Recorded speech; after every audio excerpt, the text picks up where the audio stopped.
in Azam City. You're watching One TV News Channel. One TV News Channel. Serving you with information, news, sports, and public affairs. One TV News Channel.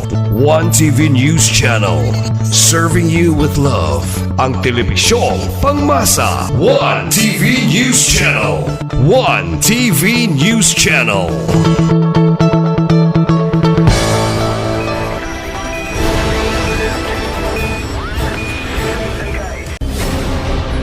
One TV special report.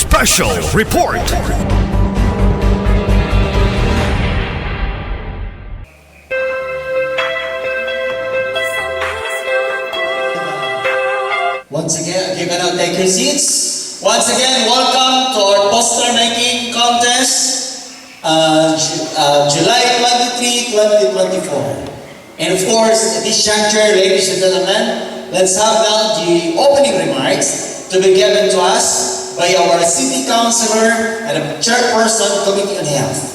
Ladies and gentlemen, how to welcome the Honorable Catherine Cancan C. Lee. Good afternoon sa tanan. Mingaw man. Good afternoon. Sige, itong buhion ang inyong mga utok ron. Anyway, una sa tanan, ato ang pakpakan na itong Ginoo, iyahang presensya nga naakaroon, kay watang gibulong o ulan. Then, atong i-acknowledge ato ang, of course, atong mga lideres nga, kanunay gyud sila gapadayon o pagsuporta sa ato ang Asenso Uzamis. Atong pakpakan, Governor Henry S. Waminal. Sa ato ang 2nd District Representative, Kong Ando Waminal.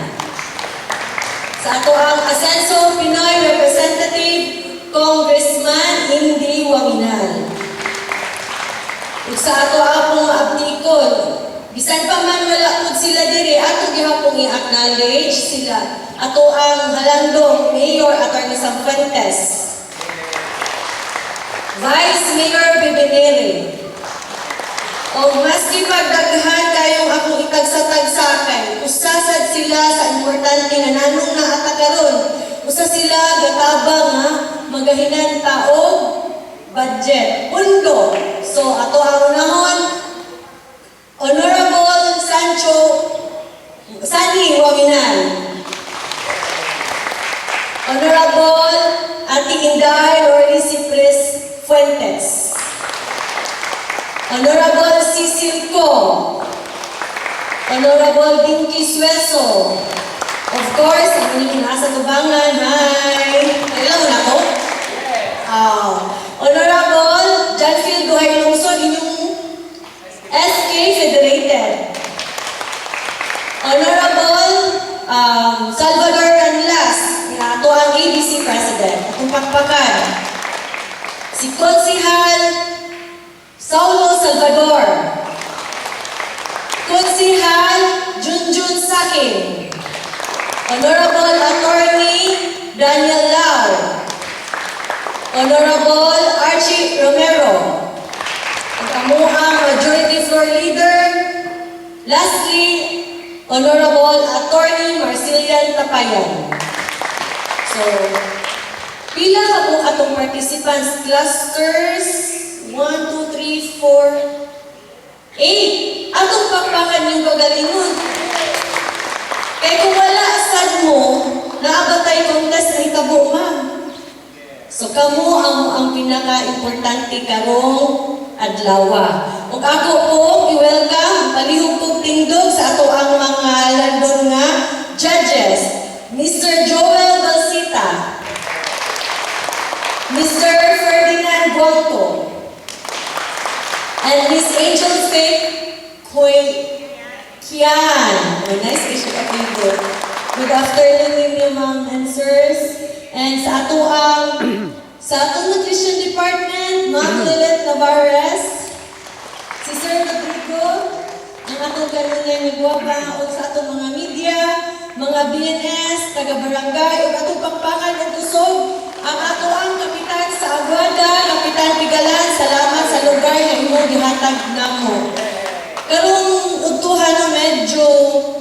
kanang makaluya ang kabugnaw, di ba? Pero nasayod kang tanan nga kamoy gipadala sa inyong mga cluster, so kamo jud ang mga naay talent sa pagpadayag sa ato ang tema, nutrisyon at kalikasan ating pangalagaan poster making contest. So i-enjoy lang din ninyo mga taga-clusters 1 to 8 ang inyong pagbuhat, ibuhos na lang inyong mga idea kung unsaon nato unsaon ninyo pamaagi sa inyong posters nga inyong ipadayag inyong mensahe kabahin sa atong tema ug dili lang nga para lang sa atoa kundi para sa inspiration sa ato ang mga kabatanunan. Kani sila mga representative ni sa mga SKs. Sakto ba ko, ma'am? Sa mga barangay. So, mga taga-barangay, papaking inyo ang representative. Naatay isa, nag-uniform pa man gani mo. So, hatag yun sila, hatag yun mo, o inyong panahon para inyong iambit sa amuhang programa kini ang poster making contest. So, hinaot na maayos na ang atong mga muralis karon sa nga ma-judge o taro. Walay bias-bias ang inyong mga ginabuhat. So, let us be proud and ipadayon ang atong pag-asenso. Daghang salamat. Thank you, Konsihal. Ako ito pagpakan si Konsihal Kat Lim. Okay. This chanter, let's have now the giving of the rationale of this activity, of course, by our nutrition officer 4 and our city nutrition action officer of the city. Ladies and gentlemen, the Amiable Lolita G. Navarez. Maayong hapon sa tanan. May hapon. Okay. So, ang maayong panglawas o himsog na palibot, magkuyog yun na silang duha. Diba? In the same way, kabalik yun natin mga bihinas ani. Ang hugaw ng palibot, ang gubang at kinaiyahan, o ang malnutrisyon, magkuyog po sila. Diba? So, kung ihatagan na ito o pag-amping ang atong lawas, hatagan ko na ito o paghigugma o pag-amping ang kinaiyahan na naghatag natin pagkaon. Kining pagsahulog na ito karon sa ika-52 na nutrition month, nagpahinumdum ka na ito na ang pagkaon, ang nutrisyon o ang kinaiyahan, konektado rin niya silang tanan. So, nalipay tanong kay karong tuiga, nakipag-collaborate ta sa CDRRMO, kay sila po ang usa ka ahensya na tanaw niining pag-timan sa atong kinaiyahan. So, ang atong tema, sa PIPAN, sama-sama sa nutrisyon sapat para sa lahat, dahil ang atong sub-theme is nutrisyon at kalikasan ating pangalagaan. So, kamong mga SK, dako kayo o kalambigitan iini. Dako ang inyuhang tingog. Maoy nagrepresentar sa mga kabataan sa inyong mga kabaranggayan. So, sa inyong pag-drawing karon sa inyong poster, inyong mapakita ang inyong advokasya, dili lang sa pag-amping sa kinaiyahan, kundi sa pag-baton o maayong nutrisyon. So, ang tanang, ang matag color, matag linya, matag mensahe nga inyong ibutang din na sa inyong poster, mo ni siya ang makahatag o motivation na mas daghan pang mga pamilya ang magbaton niya o maayong panglawas, magbaton o healthy lifestyle o ang mga katawhan na padayon o mas igugmaon pa ang atong kinaiyahan. Kaya kini silang tanan sa ako nang iyon kaganyan, interconnected yun. So, good luck, no? God bless sa ato ang 9. Actually, 9 hindi siya ka mga representante sa pulo ka clusters, except sa cluster 6, wala ay representative. Salamat sa tayo mga kabatanunan sa inyong paghatag o yun. Mabuti ang sa pag-share ninyo sa inyong mga talento. So, daghang salamat, maayong hapon, o Happy Nutrition Month, kanatong tanan. Thank you, Ma'am Let. At this juncture, ladies and gentlemen, let's have now the introduction of the Board of Judges by yours truly.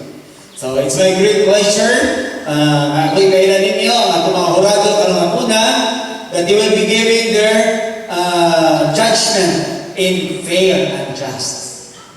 Ladies and gentlemen, our first judge is a Bachelor of Science in Computer Science and a Draftsman 3 of the CPDO and a first place during the CSWD Women's Month poster making contest.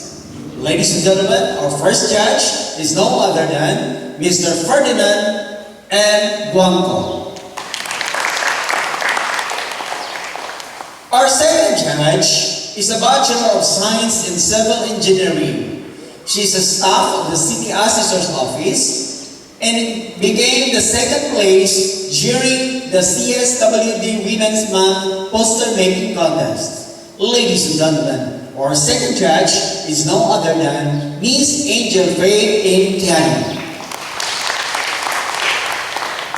And the chairman of the Board of Judges is a Bachelor of Science Industrial Education and an awardee and winner during the 1998 Nutrition Month poster making contest. And of course, he has already spent 28 years in the service of the local government unit in Lusanis. Ladies and gentlemen, our chairman of the Board of Judges, no other than Sir Joel Balsita. Thank you very much. At this juncture, ladies and gentlemen, may I request our Board of Judges for the reading of the criteria before we start the contest proper. Sir Joel, please. Maayong hapon. Excited na ba ang tanan? Excited. Kami po, excited na po yung mga hurado karon nga witness sa inyo ang mga talento karon nga po na. Sa dili pa ta mag-start ang atong pagtahod sa ato ang maanyag konsyala sa atong syudad, Honorable Catherine Silvin, o sa atong staff sa nutrition, headed by Linin Tavares, o sa atong mga kontisang karong hapon na, o ang mga taga-barangays. Maayong hapon na itong tanan. So, tinatapok, langay-langay yun. Ano yung atong criteria for judging karong hapon na? Relevance to the theme, 40%. Visual impact, narratory and creativity, color and design, neatness and clarity, 40%. And last, originality, 20%. So, the total of 100%. So, start na. O, maayong hapon na itong tanan.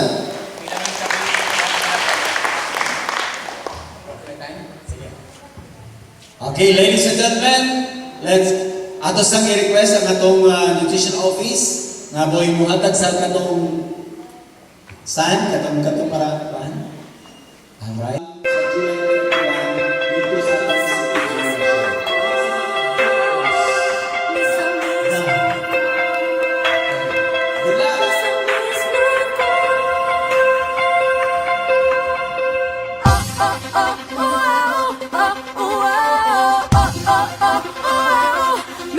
Miss noon ko, oh, oh, oh, oh, oh, oh.